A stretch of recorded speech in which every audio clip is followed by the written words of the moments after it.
It's Daily Blast Live. We're talking about what you're talking about. Real, honest, entertaining, live. DBL starts right now.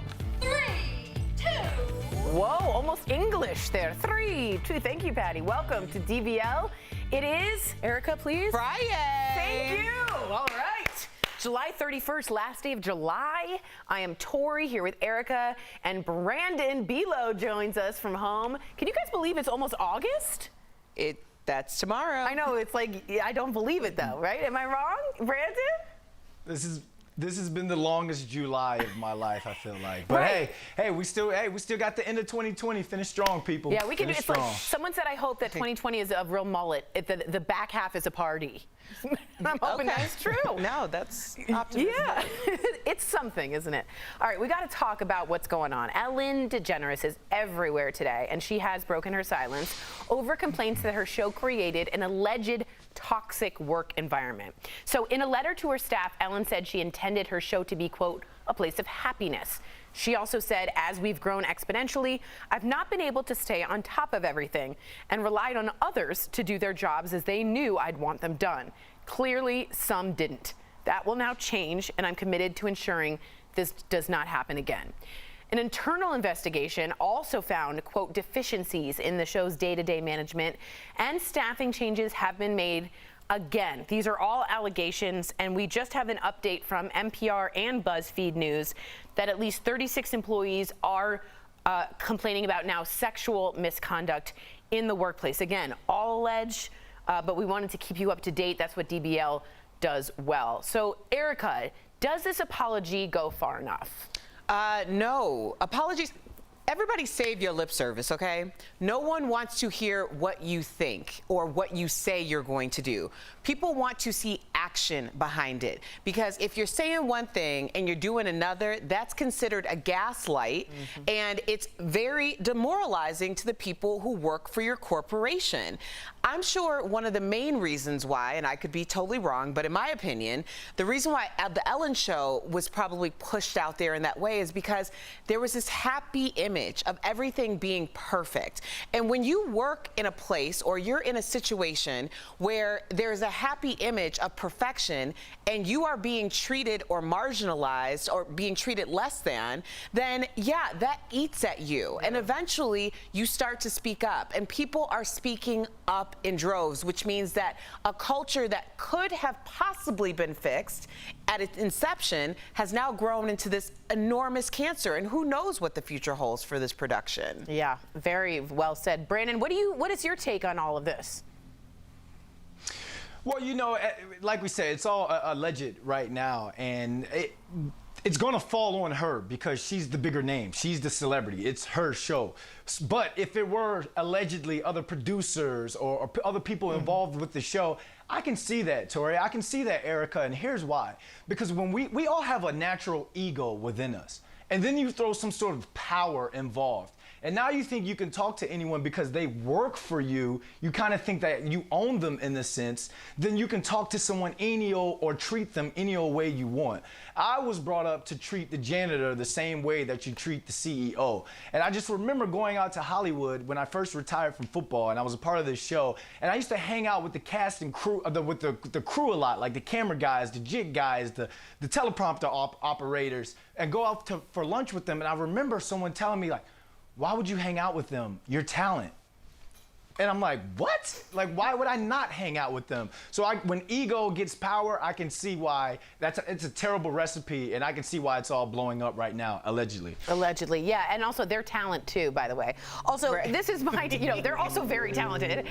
My take on this is strong. I was an itty-bitty person in LA for about 10 years. I did a little hosting here and there. I wasn't a big shot. I did comedy. And I was aware of the degradation of the interns and the pages and the people behind the scenes at the Ellen Show. If I knew, and all my friends knew, and I had friends that were interns and pages, that it was a allegedly horrendous place to work, then Ellen should have known. And for me, it's a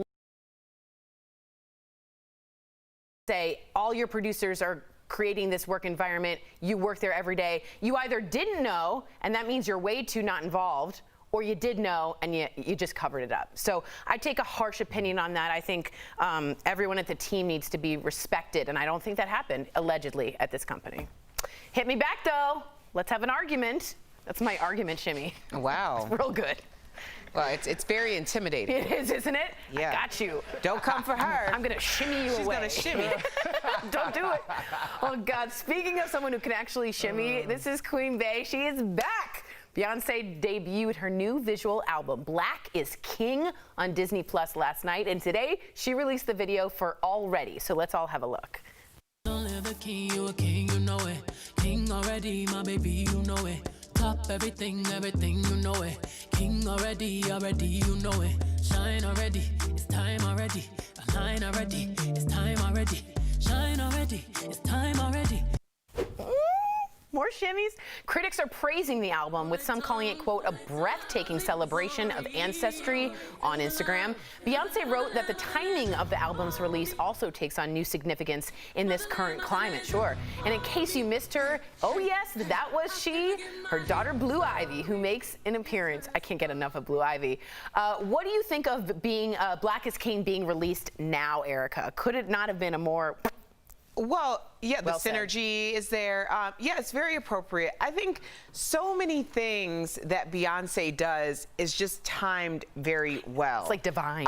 She's either ahead of the curve or she's spot on with dropping and releasing new music. The visual imagery, especially during this time of Black Lives Matter, this matters. People, and I know that there was some controversy surrounding, is it appropriation for Africa and what the diaspora is? I do believe that it is done in intention of having people like myself reflect on where we came from. We're never seen this way. We're never told this story. And I just think it's just, I mean, it's just another win by Beyonce. It is. If you didn't know, that was a take on Esther Williams, the swimming songstress of the 40s. And Beyonce sometimes takes over that to show Black people were never represented in those time periods. And as an art history major, my mother's an art teacher, these visual albums are filled with brilliant little egg, what do you call it, eggshells? Egg hunts, Easter eggs of thought, of meaning. She is so particular, so deliberate of what she puts in here. You could spend an entire semester studying this visual album as a masterpiece of art. I got real excited there. Brandon, how did you feel? Well, I feel great. I'm not as excited as you, Tori, but I can feel it. I can feel it. But Erica, brilliant take, Erica. Brilliant take, because here's another reason, and to add to that, why it's so great for little Black kids to see this as well. Because just think about when we were younger, when we were kids. When you saw the way Africa or Africans were represented in the media or on TV, what would you see? Flies around some kid's head, 1-800, please help this kids. No, we don't come from that. We come from kings. We come from queens. We come from civilization. So I love the fact that Beyonce is putting out this imagery, these visuals, and it's also showing the importance of Black women and Black love. And that's what these young Black kids, I feel as though, need to see. Ooh, I felt that. I'm gonna shimmy again. Yeah. Just me. Tamar Braxton, speaking of queens, has opened up about how the pressure to be on a reality show affected her mental health. I'm so appreciative she's speaking out about what happened. In a very lengthy and emotional Instagram post, Tamar confirmed that she did try to take her own life after feeling betrayed, taken advantage of, and overworked for the past 11 years. She also says she tried to get out of her contract 2 months ago, but says she was completely ignored by her network.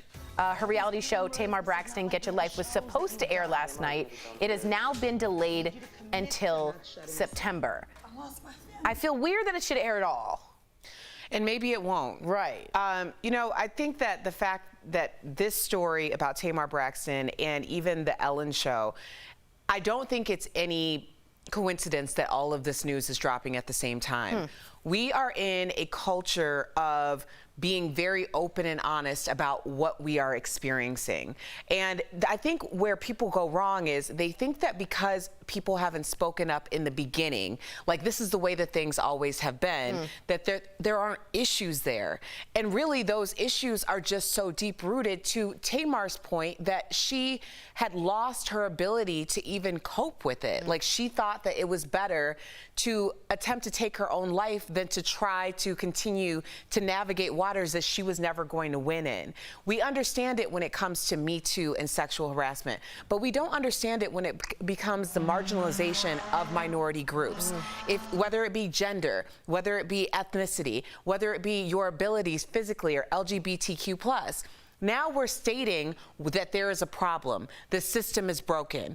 But if you're saying that there's a problem and the system's broken, and in your corporations you're doing nothing to fix it, then you're acknowledging that you're willfully and woefully just going to continue to promote this problem. So I understand Tamar's feelings. Like, I really do, because it is a lot of pressure to be a Black woman and doing well in this world, because you're expected to be grateful. But it's like, I give to you too. We're washing each other's hands. And if you don't see it that way, then it's very demoralizing. It just is. And I hope that people start to talk about it, because mental health issues are real. I think you just did. Bravo. We do have some numbers on the screen for anyone who does feel alone. Again, we were very open about this on this show. We've been there before. If you're in need of some help or you know someone, take a screenshot here, and please don't be afraid to reach out. Brandon, great convo. Stick around, because coming up on DBL, Erica catches up with the Real Housewives of Potomac star Ashley Darby. I live right near Potomac. I know these people. She's spilling the tea on the hot new season. Plus, Fashion Fix Friday is back. Steph's got the scoop on the tiny purse trend she hopes will just go away. That makes a million of us. We'll be right back.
Welcome back to DBL. I'm Stephanie Jones here with this week's top fashion and style stories. Are tiny purses the new trend? Well, I've got all the answers in today's Fashion Fix Friday, from my home to yours. Bigger is not always better, according to Kourtney Kardashian. Blink and you might miss the reality TV star's teeny tiny black purse that she styled with a one-piece swimsuit this week. Perhaps she was inspired by Lizzo's tiny purse from last year's American Music Awards, but really, this tiny purse trend doesn't hold my attention for even the tiniest minute. Here's my rule: if you have to choose between a lipstick or a stick of gum, it's not a purse, it's a hassle. Next, Valentino's fall campaign is here, and it's a star-studded affair all from home. Naomi Campbell reminds us all why the 90s supermodels are the best, looking fierce in a black trench coat while poolside. And meanwhile, Gwyneth Paltrow looks like she tripped over a jade egg and fell before snapping this photo. At least the Valentino purse she's holding isn't a tiny. And Laura Dern knows what we all really want to see: pets! Yes, she's looking amazing in her chunky kicks and all black outfit, but come on, dogs always win. Finally, an iconic dress worn by an iconic woman is getting some attention. Who can forget this gorgeous midnight blue gown that gave everyone at the House Gala in 1985 Saturday Night Fever? It's been dubbed the Travolta dress, because who better to give it and Princess Di a twirl than Twinkle Toes Travolta himself? It'll be on display at Kensington Palace for us mere mortals to see up close and personal. That's it for this week's Fashion Fix Friday. I'll see you again next week, and DBL will be back after this.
Welcome back to DBL. One thing's for sure, there's never a shortage of drama when it comes to the Real Housewives of Potomac.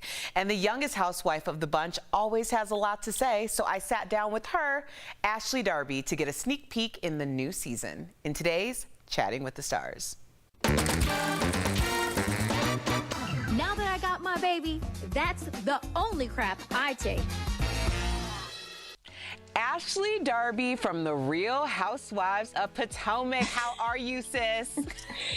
I am so great. How are you? I am wonderful. Let me just tell you, I just watched How Did They Get Here on Bravo, and I was reminded of that epic scene during the socialite, Sip with Socialites, when we were first introduced you. And I looked at you and I said, she is my hair inspiration. And I am not even kidding you. I did the big chop because I was like, she's so uniquely who she is and confident, and she just looks like herself, and I just fell in love. And I just wanted you to know that you were one of my hair inspirations. I feel so honored to hear that. Yes, and congratulations for taking the big chop. I know it's not easy to do, so kudos. Thank you. I appreciate it. So I want to know, because we've definitely followed your journey of conception, the highs and the lows, and we were really rooting for you, but it resulted in your miracle rainbow baby, Dean Michael. So how has it been during the pandemic with a toddler? It's really not the ideal situation that we're in a pandemic, but the silver lining has definitely been being able to see every moment and to watch all of Dean's milestones firsthand. Well, we know that he celebrated his first birthday, so happy birthday, Dean Michael, from all of us at DBL. Now, I want to get into Real Housewives of Potomac. I just watched an interview with Candy Burris and Eva Marcel, and they were talking about the dynamics, especially during the Black Lives Matter movement, of the images that we're seeing of Black women on these reality TV shows. Do you think that there's duality of thought here, or how do you kind of wrap your head around it? I must say that I actually feel closer to my castmates now during this movement because all of them have been very vocal about Black Lives Matter, and it makes me really proud to know them. There seems to be like a lot of drama between you, Candace, and Monique. Is that something that continues through season 5? What should we expect? Yes, there are definitely a lot of growing pains. Monique and I actually, coming even off of last season, we mended our friendship, and you'll see how that continues to evolve. She was really helpful with my motherhood journey, and she just gave me such solid advice. So whatever happens between Candace and Monique, now that's another story. But as far as Monique and I, that's my girl. Yeah. Well, I do want to finish with this because we have a new housewife that's being introduced to us in season 5. Her name's Wendy. What can you tell us about Wendy? Wendy is a very big personality. Bye, Wendy. Dr. Wendy, address me correctly, sweetie. I mean, I guess that PhD comes in handy. So it was a little bit of a bumpy ride, but I think we got there. It's always the bumpy ride, and we're always here for it. So, Ashley Darby, thank you so much for spending time with us today on Daily Blast Live. And for folks at home, check out Ashley on Real Housewives of Potomac. Season 5 airs this Sunday, August 2nd. We'll be right back.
Welcome back to DBL. Flying cars might be a reality one day in New Hampshire. We're chatting about it in today's DBL Drive, sponsored by who, y'all? Car Shield. That's right.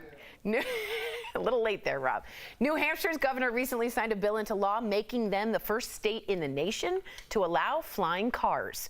Here they are. You can see them on your screen, but they say they're still in the early design stage, which means I won't be getting in them anytime soon. Don't expect to see them hovering over your head anytime soon. The law just makes it possible for them down the road or in the sky. See what I did there? When it comes to your car, for peace of mind, get an auto protection plan with Car Shield. Car Shield protects their members from the high cost of auto repairs. So call 1-800-505-9619 for a free quote. I'm gonna need us to take a pause on the flying cars. Yeah, right? Like, I mean, not the time. I mean, cars are still flying into houses and stuff. Not like, good timing. and they're supposed to be on the road. I don't trust this. And there were no. You're excited, Brandon? Absolutely. Wait till Uber comes out with something like this. Erica, I'm pulling up to your house on your rooftop. No, you're not. That's we got Ed. No, I'm not. That was I'm it. not. No, you're not. DBL You better call Car Shield. is new every day. We'll be back on Monday, same time, same place. Bye, guys. No, you're not.